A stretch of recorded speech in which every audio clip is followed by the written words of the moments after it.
আসসালামু আলাইকুম। তবে দেখতে পাচ্ছেন এই একটা যেটা সাগর, এটা কিন্তু এই সাগরের মধ্যে এইরকম নৌকা আরেকটা ডুবে গেছে। তো ওই নৌকা ডোবার জন্য তবে মানুষ বহুত গুলা, যেহেতু এসডিআরএফের মানুষগুলা যে সাগরের পাশে থাকে, যে মানুষ উদ্ধার করার জন্য। তো দেখেন আর কত দূর, এই যে দেখুন জুমের জরিয়ে দেখাইছি তো দেখা যায় না কিন্তু।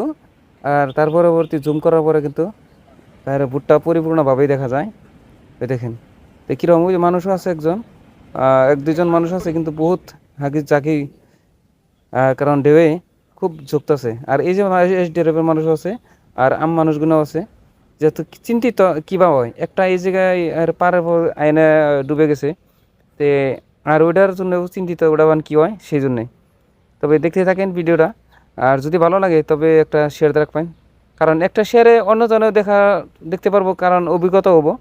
তো এই সাগরে যত চলাচল করার সুবিধা আছে ওই রকম কঠিনও আছে। দেখেন এই যে বাতাস আইলে যদি ঢেউ উঠে, এরকম নৌকা ডুবে যায় একদম যত ভালো থাকে, কিন্তু সাগরে ঢেউর সামনে কোনো কিছু কোলায় না। তো দেখতে পাচ্ছেন, তো ভিডিওটা এই জন্যই দিলাম, কারণ বহুতে আমাকে এই জায়গায় সাগর না থাকলেও কিন্তু বহুতে সাগরে চলাচল করে। আর সেই জন্যেই, আর যে যেখানে এই জায়গায় যান, যেখানেই থাকেন, সবাই সুস্থ থাকবেন, ভালো থাকবেন, তারই কামনা করি। কারণ আজকালে কোয়া জানা কোনটা কি ঘটে যায়। তবে দেখতে পাচ্ছেন, সেই জন্যই এই ভিডিওটা আপনাদের তুলে ধরলাম। পারলে আবারও বলছি, যদি শেয়ার দিয়ে রাখবেন, আর যদি কেউ নতুন হয়ে থাকেন আমার পেজে, তবে ফলো দিয়ে রাখবেন, আর কমেন্ট আর লাইক করে দিবেন আর কি। আর যদি ইউটিউবে দেখে থাকেন, তবে আমার ফেসবুক আমার চ্যানেলটা, ইউটিউব চ্যানেলটা সাবস্ক্রাইব করবেন।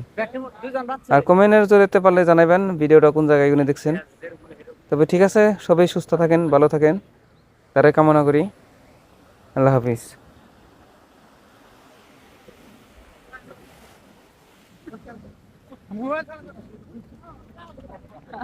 পানি কোন আইছে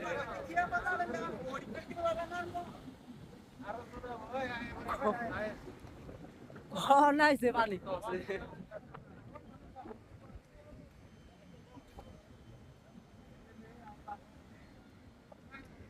এরা যায় বাল করু দেও আগে